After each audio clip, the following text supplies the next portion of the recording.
Hallo ihr Lieben, schön, dass ihr bei meiner Food Lounge wieder mit dabei seid. Ich habe für euch heute was Tolles und zwar zeige ich euch heute einen Apfelmus-Zimtstriezel. Das ist mal ganz was anderes und dafür brauchen wir einen Hefeteig. Und da braucht ihr folgende Zutaten: 20 Gramm frische Hefe, 150 Milliliter lauwarme Milch, 50 Gramm Zucker, 60 Gramm weiche Butter, 380 Gramm Mehl, ein Ei der Größe M und dann für die Füllung ca. 500 Gramm Apfelmus, 50 Gramm gehackte Mandeln, ihr könnt aber auch Haselnüsse nehmen, 3 bis 4 Esslöffel Zimt, 60 Gramm Butter und dann noch 150 Gramm Puderzucker, eine Handvoll Hagelzucker und den Saft einer halben Bio-Zitrone oder 1 bis 2 Esslöffel Milch, je nachdem, was ihr gerne wollt. Ja, legen wir los. Die Milch müsst ihr temperieren und zwar auf ungefähr 37 Grad. Da gebe ich jetzt ein bisschen was in einen Behälter hinein. Da kommt dann noch ein Teelöffel Zucker dazu und dann brösel ich die Hefe mit hinein. Wichtig ist, was heißt wichtig? Es ist besser, wenn ihr die Hefe bröselt, denn dann geht das Ganze viel schneller und auch einfacher. Also die muss ich jetzt auflösen. Das Ganze verrühren und zwar so lange, bis es sich aufgelöst hat. Und dann darf mein Hefewasser so knappe 10 Minuten gehen. In der Zwischenzeit gebe ich das Mehl in eine Schüssel. Da kommt dann auch noch der Zucker dazu und eine Prise Salz, die ich übrigens am Anfang vergessen habe zu erwähnen. Übrigens, die genauen Mengenangabe findet ihr unten in der Infobox oder auf meiner Website www.alexandrasfoodlounge.com.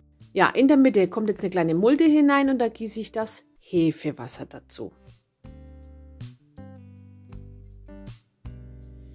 Die decke ich dann ein bisschen mit Mehl ab, das ist wichtig, denn dann kann die Hefe richtig schön arbeiten.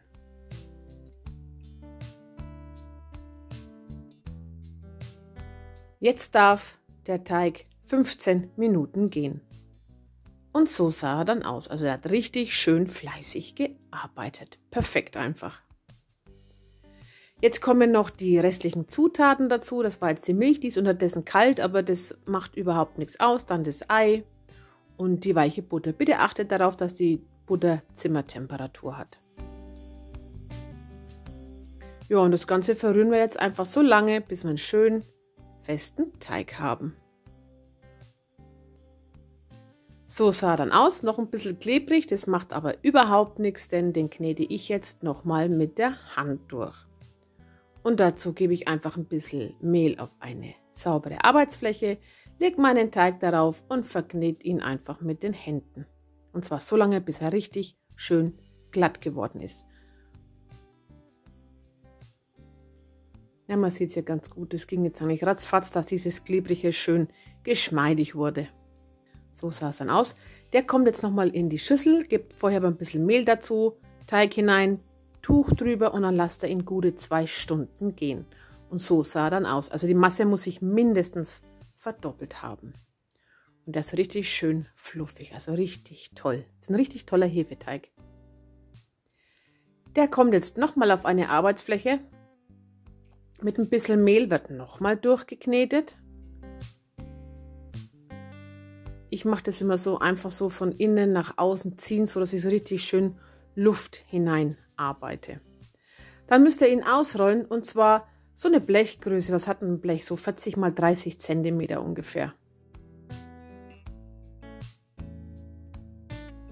So sah das Ergebnis dann bei mir aus. Und dann geht es ans Füllen. Und es ist so einfach. Ihr nehmt einfach Apfelmus. Ich habe hier übrigens eins, das ich selbst gemacht habe. Einfach Apfelmus darauf geben, schön gleichmäßig verteilen. Achtet aber bitte darauf, dass er am Rand ein bisschen Platz lässt. Man sagt immer so 1 cm groß. Und da gebe ich jetzt einfach gehackte Mandeln darüber. Ihr könnt auch Haselnüsse, Walnüsse nehmen, was ihr wollt. Ihr könnt aber auch die Nüsse weglassen, wenn ihr Nussallergie hat. Und dann einfach ein bisschen Zimt drüber. Wer mag, kann auch noch ein bisschen Zucker drüber geben. Es kommt immer darauf an, wie süß das Apfelmus ist. Und dann so Butterflocken kommen noch dazwischen. Die Butter sollte auch ein bisschen warm sein, also nicht zu arg, aber so ein bisschen, dass man es halt schön streichen kann. Und dann wird es einfach so abgekratzt und dann so Butterflocken auf dem Teig verteilen.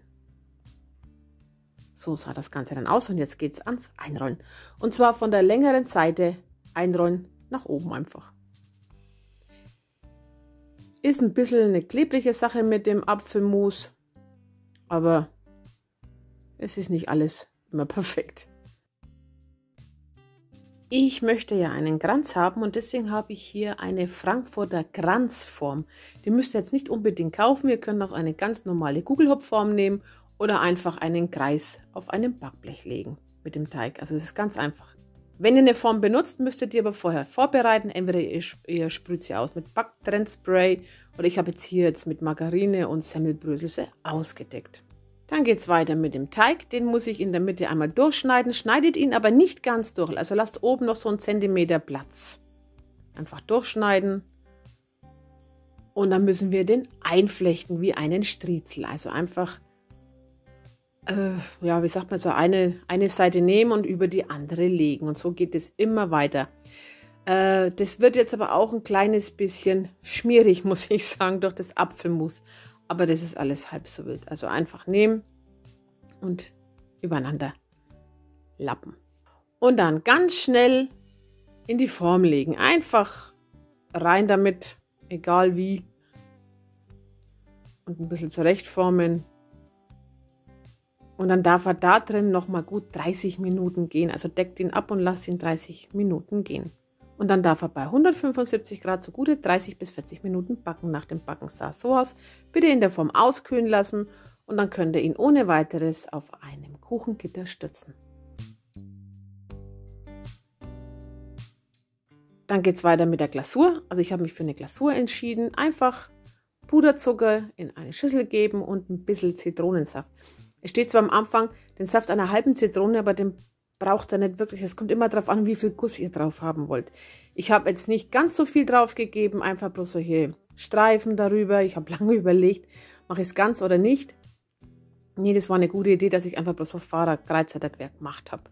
Dann kommt noch der Hagelzucker darüber. Dann lasst ihr das Ganze trocknen und dann ist er fertig. Ich kann euch versprechen, der ist so lecker und es ist wirklich mal was anderes. Also nicht immer Apfel schälen, einkochen. Mit Apfelmus geht es genauso. Wie gesagt, ihr könnt das Apfelmus selber machen oder ihr könnt auch eins kaufen. Nüsse könnt ihr auch austauschen, wie ihr wollt. Also da lasst ihr eurer Fantasie freien Lauf. Der ist wirklich sehr, sehr lecker. Der hat bei uns nicht lang gehalten. Ja, das war's dann auch von mir. Ich hoffe, das Video hat euch gefallen. Wenn ja, lasst mir einen Daumen nach oben da. Abonniert meinen Kanal und wir sehen uns ganz bald wieder. Dann wünsche ich euch noch einen tollen Tag. Bitte bleibt gesund, passt auf euch auf und bis demnächst. Tschüss.